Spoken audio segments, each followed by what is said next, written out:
Diana Pasulka talked about, her and Gary Nolan talked about how they refer to some of these things as donations. Mm-hmm. They don't think of them as crashed vehicles because some of them are not crashed. They're completely intact. And I think David Grush said that too, didn't he? yeah, I believe he did. Yeah. And even, Lazar, when he was talking about it, he Yeah, the sports model. Mhm. Wasn't that fully intact too? fully intact. Yeah. Yeah, fully intact and operational, and apparently they flew it around. No kidding. Yeah. That'd be fun. Something that doesn't really come up enough when Joe is telling Bob's story is that Bob actually saw several different types of UFOs. I give everything nicknames there. The one I worked on was kind of sleek looking, and I gave it the name the sport model. There was one that looked like a Jello mold. There was one that looked like a top hat. So odd. Well, that was one of the reasons, the whole story how he got caught.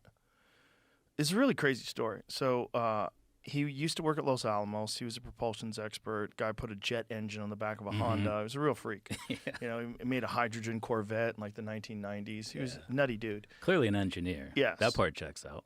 So he gets this job on Area S4 and goes there. And it's all documented in Jeremy Corbell's excellent movie, Bob Lazar, Area 51 and Flying Saucers.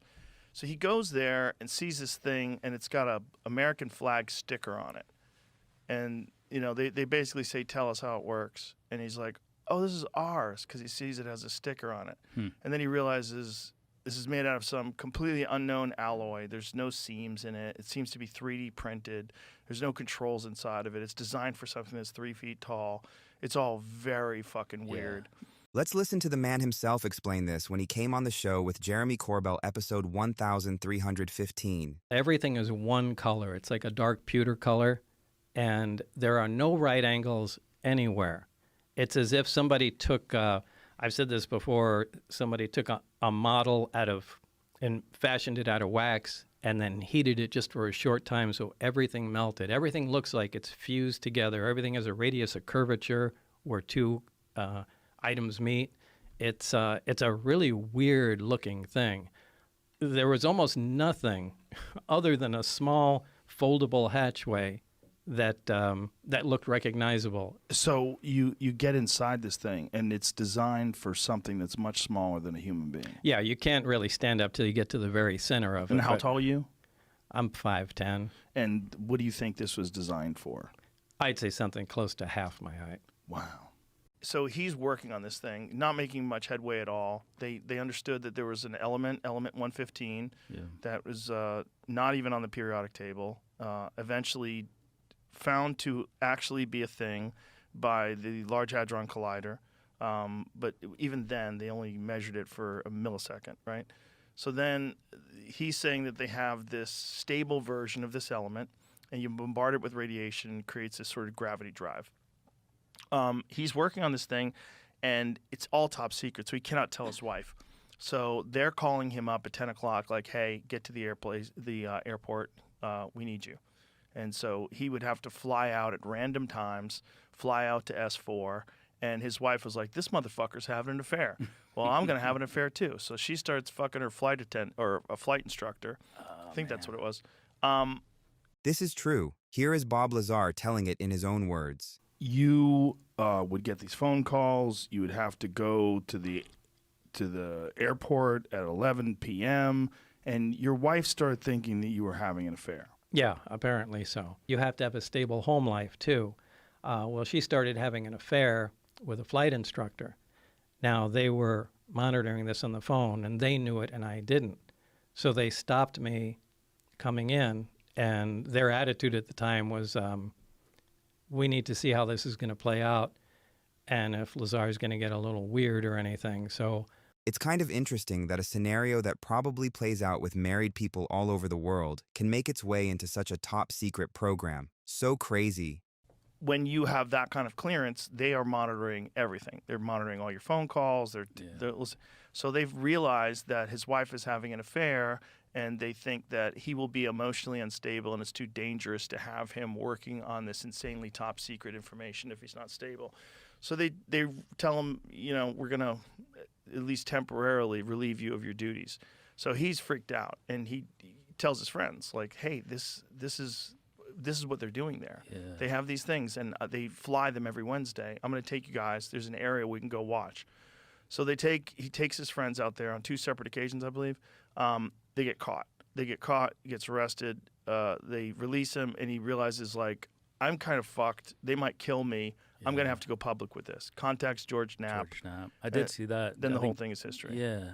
Something interesting about that original interview was Bob Lazar passed multiple lie detector tests arranged by George Knapp, with the examiner concluding he was truthful. Knapp also uncovered evidence of Lazar's prior work at Los Alamos National Laboratory, despite official statements saying he never worked there. Yeah, no, that's wild, man. And I think, and it's still happening. You know, there's still these whistleblowers. He says they used to fly them, and you could go watch them fly these things. And they were moving in these really weird ways across the sky that you cannot do with conventional aircraft, that they only sort of understood how to, like, pick it up and put it down. They didn't understand how to, like, really That was move out it at around. Groom Lake, right? Yes. Yeah, I remember as a kid, I've obviously been into this for a long time. I remember as a kid seeing videos of people going out, and then they eventually closed it down. You couldn't get to that spot, but there was like a That was hillside during where the you could Obama go administration. During Yeah. the Obama administration, they actually had to admit that Area 51 was real, because before that, no one even knew it was real. I mean, that was always just a joke, like Area 51 was like for fun. But then they said, no, it is real, and we need to expand the forbidden boundary. Yeah. Fun fact, Obama was the first president in American history to acknowledge Area 51. Let's watch it. Now, when you first become president, one of the questions that people ask you is, what's really going on at Area 51?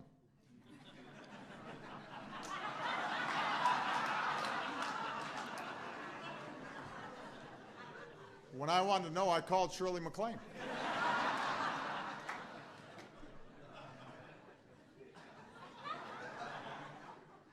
I think I just became the first president to ever publicly mention Area 51. How's that, Shirley? So... Maybe we need to show this to Trump so we can get his ego going and tell us some real stuff. And isn't that when people were gonna like bum rush it too? Is that when that happened? That was during COVID. Oh, okay. During COVID, there was a bunch of dorks that were like, we're going to crash Area 51. That's a good way to die, kids. Exactly. They'll fucking kill you. Hey, 'Cause natural selection. Yeah, man. they're working on a lot of stuff out there, and some of it is weapons. Right. They can't have you internet dorks from Reddit just running out into Area 51. Yeah, I think they eventually realized that because I don't think they went out there, but that Yeah. could have been bad. I think it was all bullshit. They weren't going to. Yeah, What are it you going to it do? was How are you going to get out clickbait. there? Yeah. Engagement farming. People actually did go out there. Only about 100 to 150 people showed up near the Area 51 gates. A handful were arrested for minor trespassing. The hype shifted to small festivals dubbed Alien Stock in Rachel, Nevada, which was a chaotic but small party with music and camping, and another in nearby Hiko. Yeah, man, there's a lot of crazy shit that's been going on. It's been going on for a while.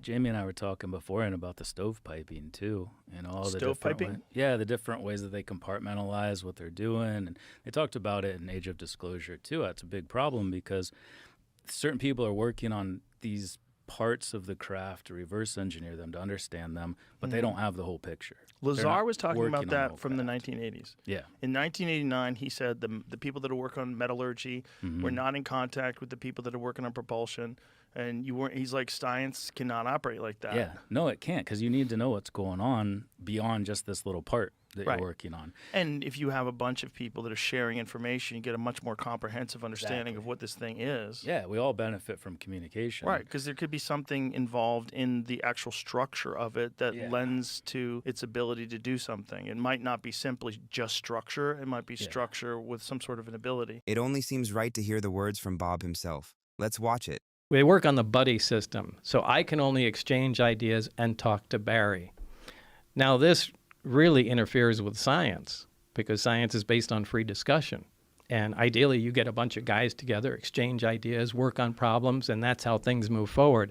But they're so over the top concerned about security, they split everything off and everybody becomes stagnant. It just destroys any of the progress you can make, or at least makes it go so slow.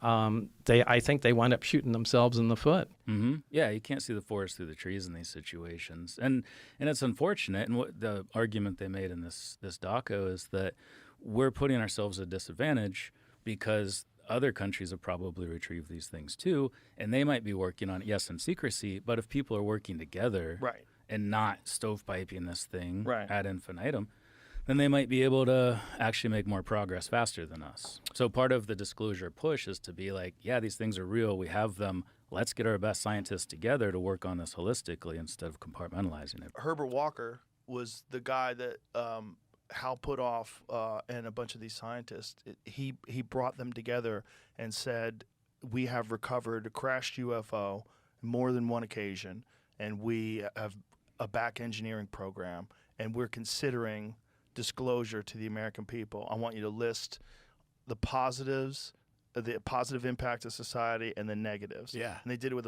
quite a few different scientists, and they all had more negatives than positive. If they came out with this information, Exactly. to share this information, what would be the Exactly. effect on society? Yes. More And negatives than positive. more negatives than positives. Because? Disruption of religion, Okay. government, How does economy. that disrupt religion? Well, I mean, it I depends on your understand how it religion. does. I just don't.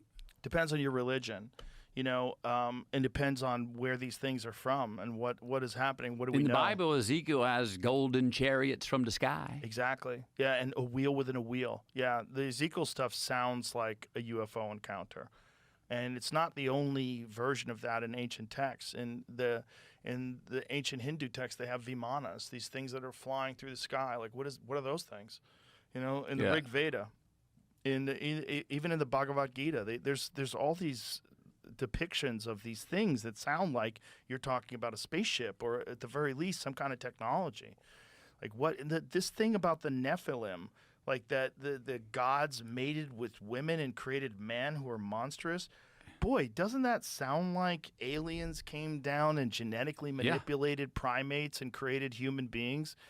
That's a version of it that you could imply from the text. It's all really weird stuff, man. Like really weird. If you found out that was all true, it would probably change everything about society. And this is what Herbert Walker and those guys decided after. So Hal Puthoff was explaining it to me on the podcast, like how they put a numerical value to each thing. I'm like, Right. like we were that close? Right. Like imagine if that happened. This is 1990, right? Now, correct me if I'm wrong, but these kind of really weird things, as you put them, they excite you more than they give you fear. Would that be fair? Yeah. I mean, you seem excited. You get excited about different possibilities. yes. I mean, I have people go, oh, man, no, Rogan loves these conspiracy theories. Like, I don't see him liking the conspiracy theories. I see him always being interested in an alternate way something went down and being interested and excited about that, but not going, no, never disengaging from it and going, no way, no, because I believe how it was and what I read, and that's how it is. That's not where you're moving from. No, it's never a denial of information and facts. And it's also a recognition that oftentimes a large swath of society just goes with a narrative without having any real understanding of what the actual facts behind it are. And then there's that term, this pejorative term, conspiracy theory. The problem with that, calling someone a conspiracy theorist, is conspiracies are real. Like, there's a lot of evidence. And if you want to sit down, I could fucking show you a ton of them. And so anybody who says, like, oh, you're a conspiracy theorist, I'm like, okay, let's talk about conspiracies. Like, do you think that any of them exist? Do you think that people conspire? Is it like it's a natural part of human behavior that's been documented throughout history, even governments? I mean, Sure. Literally, the thing that got us into the Vietnam War was a conspiracy. It was fake. The Gulf of Tonkin, it was a false flag operation. It never took place at all. They lied to the American people. That's a conspiracy. Like, that's just one conspiracy that turns out to be true. There's a lot of them.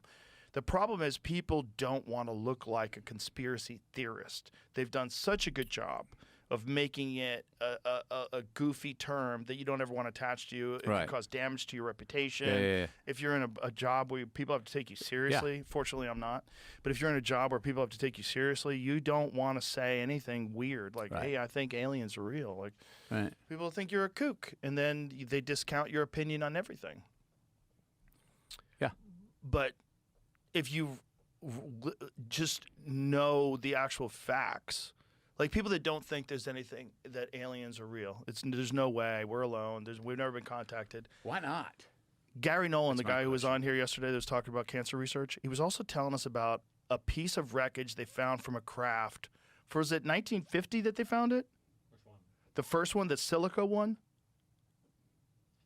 So they have direct chain of possession of this evidence from, I believe it was 1950. And it was almost pure silica. And the magnesium ratios were so off that he said that this magnesium had to have been, it had to have been sourced from a place that experienced a neutron bomb every 2 minutes for 900 years. That's how off the isotopes were to magnesium that we find here on Earth. He's like, I'm not saying it's impossible for someone to ever do that, but I'm saying this is from 1950. Like, this is a real piece of what they're saying is a wreckage of a craft. And it has a material composition that is impossible for a normal person to create in 1950. So what the fuck is this? Right. And you say that to people, and they're like, oh. So Gary Nolan, who's a professor at Stanford, he's a professor in the what is his forensics? Is that what his he does cancer research, but what is his actual title? Stanford School of Medicine professor. Anyway, rock solid credentials, published, and people brought him this material, and they said, would you analyze this? Because you know all these different scientists. And endowed chair, Department of Pathology, Stanford School of Medicine. So when a guy like that is saying, no, this is a composition of this piece of wreckage that you can't make here. Right. They found a type of alloy that doesn't exist on Earth, and it has, on an atomic level, layers upon layers of whatever this alloy is. He's like, this cost billions of dollars to create, and they found it in 1970. Like in 1970, no one had this. It's not possible to make. Like maybe you can make it today, but we don't have the equipment to make it today. You could conceive how someone with enough resources could have that money today to do something like that, but it would be an enormous undertaking. Yeah. And this is a piece of craft that someone found from 1976. So when a guy like that is telling you, like, I'm not saying what it is. I'm not saying where it's from, but I'm saying this is fucking crazy. Yeah, it doesn't add up to what we could practically do. So when someone says conspiracies, like, I believe in conspiracies because they're real. Right. And because I don't have to worry about being taken seriously. And most people do. Most people don't want to be a fool. You don't want to be a silly person. But the question is, like, why would we assume that it's a biological entity? It doesn't have any windows. It's this round thing that looks like a Tic Tac. If there is some sort of advanced propulsion system, some revolutionary way of moving through space and time that the U.S. government has developed, you know, in some Black Ops program, that seems very likely impossible. That seems more likely than aliens visiting us. But there's more than one incident. And there's a lot of these things. And the possibility of alien life in the universe, although we've never experienced it, seems rational. It seems very rational. And if you were going to study an emerging civilization that is both primitive and warlike and yet insanely technologically advanced to the point where they have nuclear weapons, they can transmit video through the sky, they have propaganda, they have tracking of their citizens, like that's us. That's us right now. And while we are these territorial, primal beings with fucking nuclear weapons, this would be a good time to start exposing yourself. Yes. And to stop this nonsense. Insanity. Yeah. And look, the reason why we named the rooms at our club Fat Man and Little Boy is because in UFO lore, that's when they started showing up. After the detonation of the atomic bombs in Japan, that's when the UFO sightings ramped up. And they ramped up mostly in the U.S., right? Yes. So that's interesting because the U.S. was the nuclear power. So. And we were the one who was doing a lot of fucking testing. Yeah. You know, and also we have all these military bases. Who the fuck has more military bases than us? No one. Who has more nuclear weapons pointed at other people than us?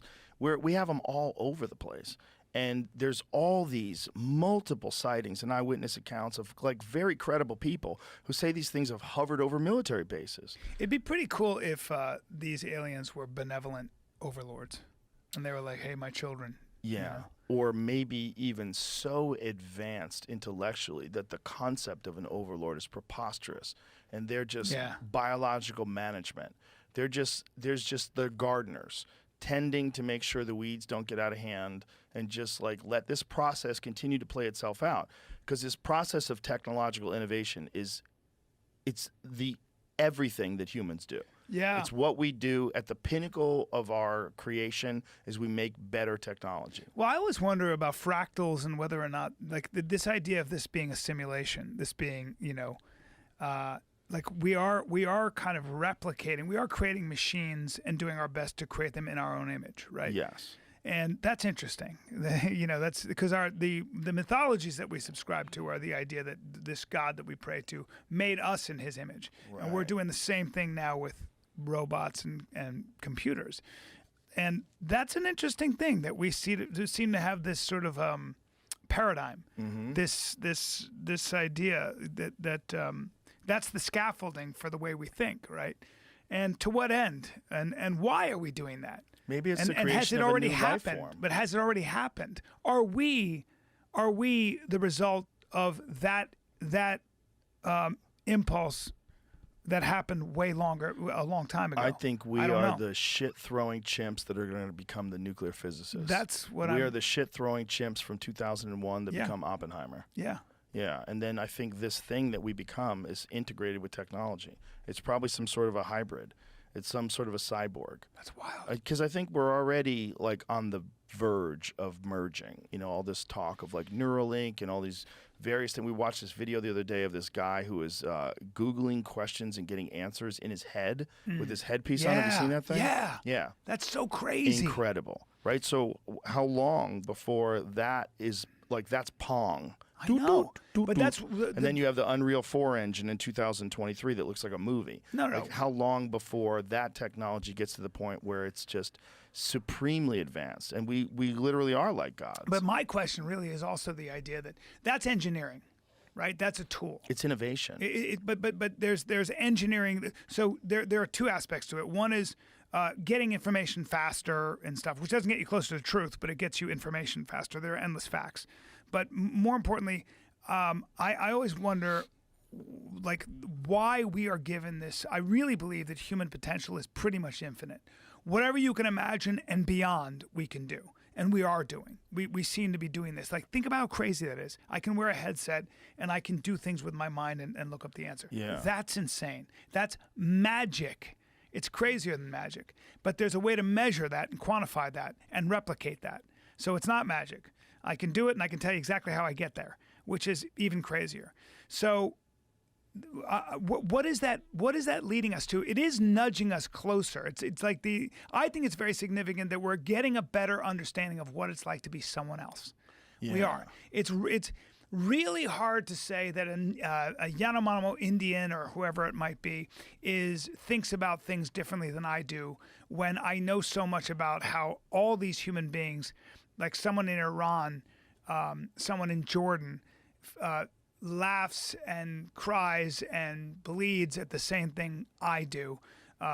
It's being prejudiced based on what that person looks like over there is becoming harder and harder to justify. Where it was before we knew about that, we were like, well, those people over there are quote unquote savages, or they're this, that, and the other thing. And I do think that we are getting a better understanding of what it's like to be each other and being nudged in the same direction. I'm not saying we don't become tribal. I think that's true too. But why? And it's interesting to think about where that's leading us to what understanding. And then when we have that understanding, what are we going to do about that? Right. And are we going to pull it together? And are the aliens here to make sure that we don't fuck it up? Yeah. Yeah. That's the beautiful idea. The terrible idea is that it's all us. And then it's all a big ruse, and it's all just drones that we're doing because we don't want China and Russia to know about it. But we have insane propulsion systems that operate on gravity. And yeah. I think it is us. But I hate to tell you. It seems like both. It seems like us, and it also seems like there's some shit that we just don't understand.